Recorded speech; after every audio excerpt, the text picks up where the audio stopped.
नमस्कार बंधुगण मुझे आसी पहुंची केउझर जिला अवस्थित एक जगन्नाथ मंदिर में जहाँ को द्वितीय पुरी बोली कहुए आउ ए विषय में नना कि शुणिले आम उपकृत हबु। नना ये मंदिर विषय आप किसी कहले आम कृतज्ञ लाभ हूँ। ये मंदिर केवे प्रतिष्ठा होता ये मंदिर आमर 2013 अक्षय तृतीय प्रतिष्ठा दिवस प्रतिष्ठा होते मंदिर में प्रथमतः बड़ मंदिर में जगन्नाथ महाप्रभु जगन्नाथ बलभद्र सुभद्रा और सुदर्शन महाप्रभु पार्श्व पाखे आमर लक्ष्मी मंदिर विमला मंदिर आम सिंहद्वार आमर अच्छा काशी विश्वनाथ सेपटे शिव मंदिर राम मंदिर गणेश मंदिर पार्श्व देवता सब अच्छा मंदिर किए प्रतिष्ठा देखिए मंदिर प्रतिष्ठा आमर ये गाँव जड़े ना सुरेन्द्र बेहरा से मंदिर रथयात्रा व्यवस्था अपन तो ना कौन सब मंदिर सब कार्यक्रम चली रथयात्रा व्यवस्था चलती रथयात्रा हो पार ना व्यवस्था चलती कम दिन रथयात्रा भी हो ଆପଣ କହୁଥିଲେ ଯେ ଆକୁ ସେକେଣ୍ଡ ପୁରୀ କୁହାଯାଏ ମାନେ ଯେ ପ୍ରତିଷ୍ଠା କରିବାକୁ ଆସିଥିଲେ ସିଏ କହିଥିଲେ ନା କଣ ନା ଏଇ ଯୋଉ ମନ୍ଦିର ଯୋଉ ପ୍ରତିଷ୍ଠା ହେଲା ଆମର ଆସିଥିଲେ ଯୋଉ ପୁରୀର ନନା ମାନେ ସବୁ ଆସିଥିଲେ କହିଲେ ଆମର କହିଥିଲେ ଯେ ଏତେ ବଡ଼ ମନ୍ଦିର ଏବଂ ଏତେ ବଡ଼ ଠାକୁର ଆମେ କୋଉଠି ଦେଖିନୁ ଏବେ ନୂଆପଡ଼ାରେ ଏତେ ବଡ଼ ମନ୍ଦିର ଏବଂ ଏତେ ବଡ଼ ଠାକୁର ଦେଖି କହିଗଲେ ଯେ ଆମେ ଦ୍ୱିତୀୟ ପୁରୀ ବୋଲି ଆମେ ଅନୁମାନ କରୁଛୁ ଘୋଷଣା କରିଥିଲେ।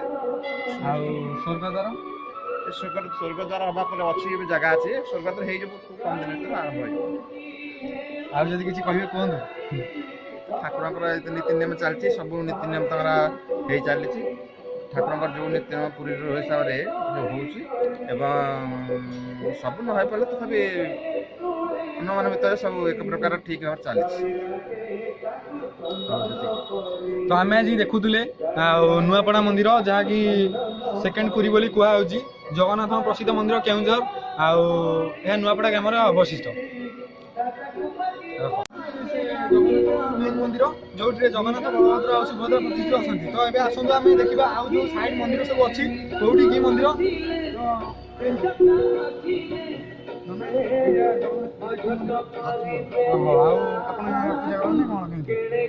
कौन मंदिर विषय कहते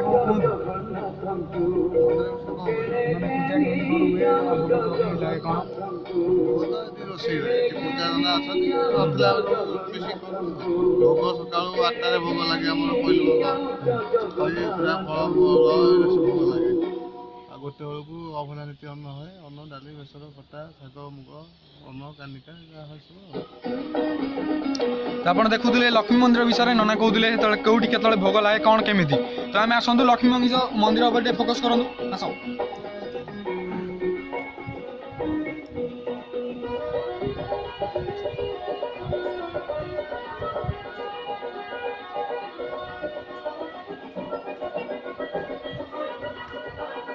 तो कैमेरा मंदिर माँ को आड़े कर आप देखिपे फेमस जगन्नाथ मंदिर लक्ष्मी मंदिर जो नना कहते माने पूजा प्रसिद्ध केमी कौन माने भोग फोग लगे कौ विषय तो आम नना पार्टी किसी शुणिले नना आप नाटा कहले सूर्यमणि आठी नना मैंने गर्व अनुभव कर पूजा कर आम भी नना को देखिए निजे गोटे प्राउड फिल कर केउझर बासिंदा बोली चल हाँ तो आम आज ये उपस्थित अच्छा से जगन्नाथ मंदिर साइड मंदिर जहाँकि गणेश मंदिर शिव मंदिर आउ राम मंदिर तुम कैमेरा ठाकुर फोकस करूँ ये आमर राम सीता आउ भाई लक्ष्मण आउ एपटे अच्छा महादेव एपटे एपटे एपटे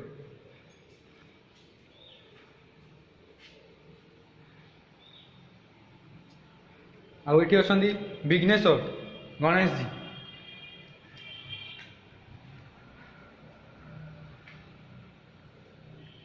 कैमेरा ठाकुर फोकस करो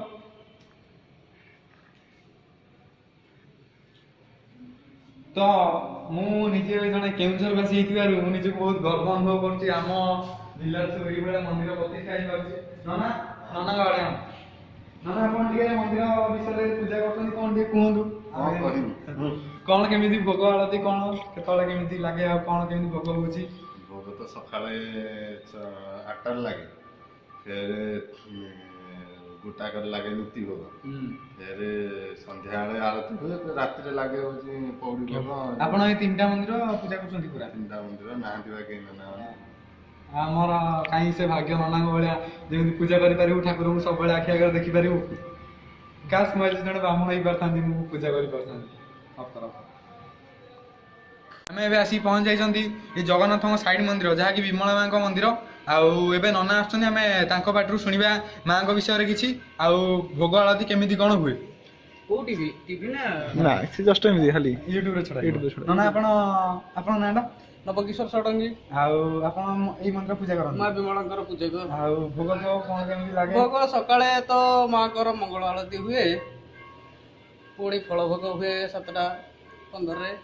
ଗାଧୁଆ ବେଳେ ଅନ୍ନ ଭୋଗ ମାଙ୍କର ଡେଲି ଲାଗି ହୁଏ।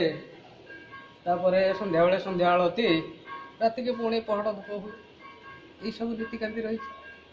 ଆଉ ଆପଣ କେତେ ଦିନ ହେଲା ପୂଜା କରୁଛନ୍ତି ନା ମନ୍ଦିର ପ୍ରତିଷ୍ଠା ହେବା ନା ମନ୍ଦିର ପ୍ରତିଷ୍ଠା ହେବାର କିଛି ବର୍ଷ ପରେ ମୁଁ ଆସିକି ରହିଛି, ତଥାପି 2 ବର୍ଷ ପରେ ହେଲାଣି।